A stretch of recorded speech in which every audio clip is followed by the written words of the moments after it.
Pag-usapan natin po, warning signs na malaki ang puso, humihina ang puso, may problema sa puso. Baka nasabihan kayo ng ganito, may heart failure. Ito po yung normal na sukat ng puso, ito yung malaki ang puso. So, bakit lumalaki ang puso? Maraming pasyente lumalaki ang puso. Pwedeng may high blood, kumakapal yung puso, lalaki siya. May congenital problem, may barado sa puso, o may mga infection sa puso, pwede po mangyari yan. Kung malaki ba ang puso ninyo, may problema sa puso, pwede pa ba mag-exercise? Actually, depende yan sa doktor ninyo, depende gaano kalala. Pero usually, bago namin pinapa-exercise, pinapa-jogging, pinapagawa natin ng 2D echo. Ito po yung 2D echo. Ito sa gitna. Ultrasound ng puso. Sa 2D echo, malalaman kung gaano kalakas ang puso nyo. Siguro, depende ang presyo. May 2,000, may 4,000 pesos. Pag sa 2D echo, ang normal dapat ganito. 50% yung lakas ng puso. Okay? Pag nakita 41 to 49% na lang yung ejection fraction, medyo mahina. Pag ganito, less than 40%, ay mahina na. May mga pasyente, 30%, 20% na lang. Yun, baka hindi na pwede masyado mag-exercise. Pwede lakad-lakad na lang. So, ito ang mahalaga. Baka humina na masyado ang puso. Ano mga test natin sa puso? Tulad na sinabi ko, maganda ang 2D echo. Pwede rin ng ECG, pero ang ECG, very basic lang. Wala ka gano'ng makikita sa ECG. Makita mo lang sa ECG kung heart attack na.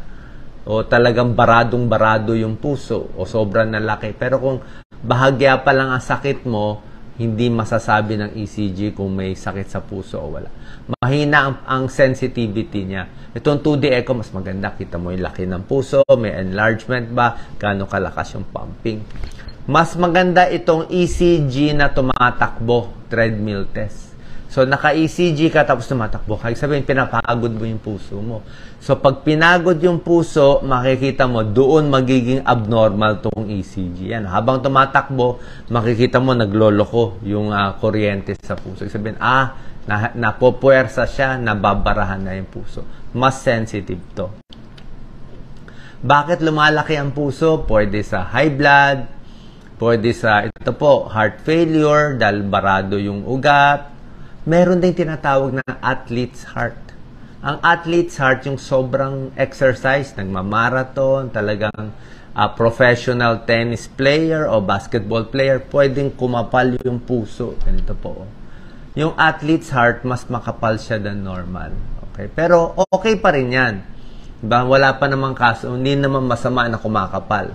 Pero makikita mo sa ECG na kumakapal. Kaya lang, may isang sakit na sumosobra naman laki. Ito po, hindi na to athlete's heart. Ito, heart failure talaga to. Sobra laki. Oh. Ito, normal. Oh. Ito, sobra laki. Kita mo ang x-ray niya, sobra na laki. Dapat 50% lang eh. Ang hugis ng puso, dapat 50% lang ng buong chest wall. Ayan, oh. Siya, lampas na siya. So, yung athlete's heart, binabantayan natin. Di ba, meron kayong nababalitaan yung mga atleta, sobrang exercise, biglang namamatay. Yun po, pwedeng hindi na siya athlete's heart. Merong isang sakit na ang tawag ay ganito, HCM. Ito inaaral namin. Hypertrophic cardiomyopathy. Medyo rare, pero hindi man ganun ka-rare. And namamana to, pinanganak siyang makapal masyado. Ayan, ang kapal, oh. Namamana po yan. So, oras na hindi natin alam na ganito pala yung puso natin, namana natin sa magulang, tapos nag-exercise ka, parang athlete, pwedeng makamatay. Ayan, oh. Nakakamatay. 1 in 500 people, hypertrophic, dito biglang sudden cardiac death. Kaya maganda yung 2D echo para malaman kung normal ba yung laki ng puso o hindi. So, ano mga warning signs na heart failure na, mahina na yung puso natin? Ito, warning signs. Hindi na makaakyat, hingal na siya. Nagmamanas. Pag nagmamanas, medyo late na yan eh. Medyo late na yung manas. Abnormal na yung tibok ng puso. Mabilis ang tibok. Sabihin, pagod siya. Mabilis. Mga 90 beats per minute to 100 beats per minute. Tapos nagloloko na yung tibok. Hinihingal na pag umaakyat. Umuubo na siya.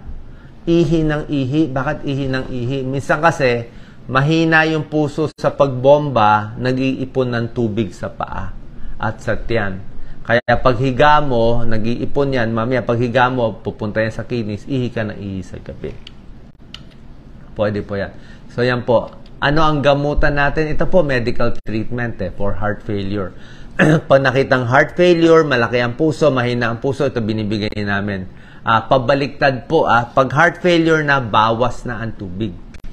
Kasi mahina na nga yung puso, gano'ng karaming tubig sa isang araw, siguro ang liquid nila, mga, kung kaya 4 glasses, mga 1 liter o 1.5 liter in a day na lang. Kasama na lahat yun, pati sabaw, pati pakwan, binibilang natin yun. So, ito lang yung pagkakataon na binabawasan mo yung tubig. Otherwise, sa normal na tao, pag healthy kayo, wala naman kayong heart failure, wala kayong manas, pwede naman yung 8 basong fluid or liquid in a day or more. Pero pag ganitong manas na, namamaga na ang tiyan at manas na yung paa, yun po, binibigyan natin pampaihi. May mga ACE inhibitors, ARB, para mas lumiit konti yung puso. Ventricular remodeling tawag namin doon, mas nakakatulong. Mas napapahinga konti ang puso dahil dito. Mas hindi siya hirap magbomba. Merong mga nitrates kung masakit na ang dibdib. So basically, anong gagawin natin para makaiwas? Siyempre, tigil sigarilyo, tigil alak, di ba? Yan ang mga bawas sa sobrang stress. Yan ang mga nagpapahirap sa puso. Pag overweight, hirap na hirap yung puso, mabigat. Baka mabalot ng taba yung puso. So, sa kape, pwede naman magkape, 1-2 baso, 1 tasang kape. Pero wag naman yung sobrang daming kape na 6 na tasa sa isang araw. Baka ma-stress, mag-palpitate ka masyado. So, exercise ng tama lang habang healthy pa, and consult sa ating cardiologist. Sana po nakatulong tong video. Overview sa heart failure at lumalaki ang puso. Salamat po.